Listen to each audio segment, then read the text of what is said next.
నమస్తే అండి, నేను డాక్టర్ జ్యోతిర్మయి. ఈ వీడియోలో మనం ఫుడ్ అలర్జీ గురించి తెలుసుకుందాం. ఫుడ్ అలర్జీ అనేది ఒక జెనెటికల్ ప్రాబ్లం అండి.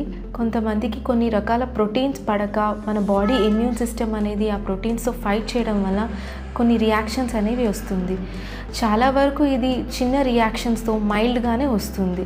అంటే నోటి దగ్గర, పెదాలు, నాలుక దగ్గర దురదగా అనిపించడం వరకు ఉంటుంది. కొన్నిసార్లు చర్మం పైన దద్దుర్లాగా వస్తుంది. కొన్నిసార్లు ప్రమాదకరంగా ఉంటుంది. అటువంటి అప్పుడు ఏమవుతుందంటే పెదాలు, కంటి చుట్టూ దగ్గర వాపు రావడము, నాలుక లావుగా అవ్వడము, గాలి తీసుకోవడానికి ఇబ్బంది పడడం, ఒక్కొక్కసారి లో బీపీ రావడం, ఇలా ఇబ్బంది వచ్చి ప్రాణానికే ప్రమాదంగా అవుతుంది.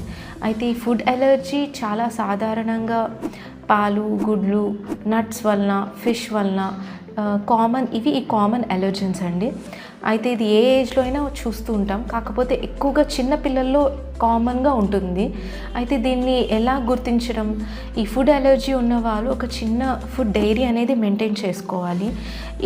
ఏ ఫుడ్ తిన్నాక ఇటువంటి రియాక్షన్స్ వస్తున్నాయి అనేది నోట్ చేసుకోవాలి. ఈ ఫుడ్ అనేది పర్టికులర్ ఫుడ్ అనేది తిన్న ప్రతిసారి మనకు ఆ రియాక్షన్ వస్తుందా, ఎంతసేపు తర్వాత రియాక్షన్ వస్తుంది, ఏమేమి లక్షణాలు కనిపిస్తున్నాయి అనేది మనం ఆ ఫుడ్ డైరీలో మెయింటైన్ చేయాలి.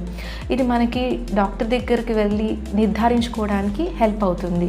సో ఇది తర్వాత ఒకవేళ ఫుడ్ అలర్జీ ఉంది అని అనుకుంటే కొన్ని టెస్ట్, అంటే స్కిన్ ప్రిక్ టెస్ట్ కానీ, స్పెసిఫిక్ ఐజీ లెవెల్స్ వల్ల కానీ మనం ఈ ఫుడ్ అలర్జీ ఉందా లేదా అనేది తెలుసుకోవచ్చు.